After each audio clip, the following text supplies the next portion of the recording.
Hello, അസ്സലാമു അലൈക്കും. സുഹൃത്തുക്കളെ, എല്ലാവർക്കും നമസ്കാരം. ഇന്ന് നോമ്പ് തുറ സ്പെഷ്യലായിട്ട് വീട്ടിലുണ്ടാക്കിയത് കടലക്കപ്പത്തിലാണ്.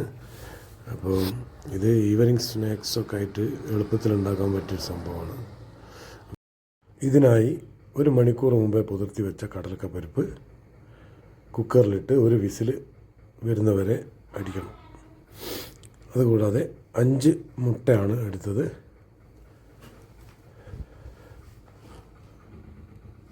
നമ്മൾ കുക്കറിലിട്ട ആ കടലക്കപ്പരിപ്പും 5 മുട്ടയും മിക്സിയുടെ ജാറിലേക്ക് ഇട്ടിട്ടുണ്ട്.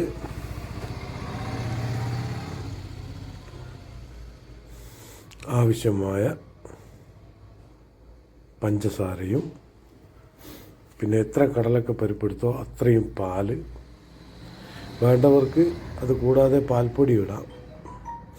ആവശ്യത്തിന് ഒരു നുള്ളുപ്പ്,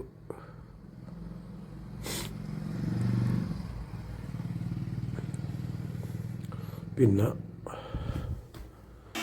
ഏലക്കാപ്പൊടി. അത് ഇഷ്ടം പോലെ വാനില എസൻസ് വേണ്ടിയവർക്ക് അതും ചെയ്യാം. എന്നിട്ട് നന്നായി അരയ്ക്കുക. അടുത്തായ ഒരു പാനിലേക്ക് നമ്മൾ കുറച്ച് നെയ്യ് ഒഴിക്കുന്നുണ്ട്. അതിലേക്ക് കുറച്ച് അണ്ടിപ്പരിപ്പും കുറച്ച് കിസ്മിസും ഇടുന്നുണ്ട്. ഇത് നമുക്ക് ഇതൊന്ന് ഡെക്കറേറ്റ് ചെയ്യാൻ വേണ്ടിയിട്ടാണ്. ഒരു ബ്രൗൺ കളറാകുമ്പോൾ മാറ്റി വെച്ച് നമ്മൾ അരച്ച് വെച്ച ആ ജ്യൂസ് അതേ പാനിലേക്ക് തന്നെ ഒഴിക്കുക. തീ ലോ ഫ്ലെയിമിൽ വെക്കാൻ മറക്കരുത്, അല്ലെങ്കിൽ കരിഞ്ഞു പോകും. എന്നിട്ട് ഒന്ന് മൂടി വെക്കുക. 25 മുതൽ 30 മിനിറ്റ് വരെയാണ് ഇതിൻ്റെ വേവ്.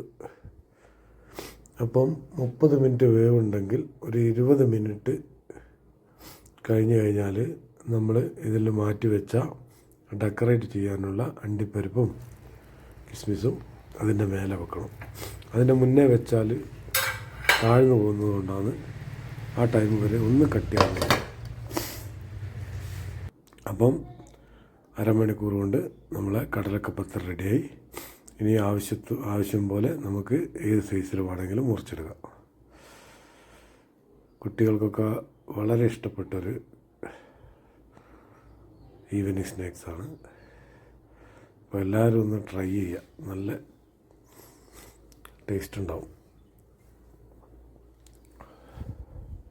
എന്തായാലും നമ്മളെ വീട്ടിൽ ടേസ്റ്റ് നോക്കുന്ന ഒരു വിദഗ്ധയുണ്ട്. അവളോടൊന്ന് ചോദിക്കട്ടെ എങ്ങനെ ഉണ്ടെന്ന്. നല്ലതാണെന്ന് പറഞ്ഞു കിട്ടാൻ കുറച്ച് പാടാ. എങ്ങനെയുണ്ട് മോളെ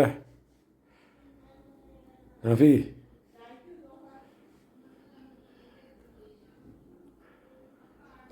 രക്ഷപ്പെട്ട്.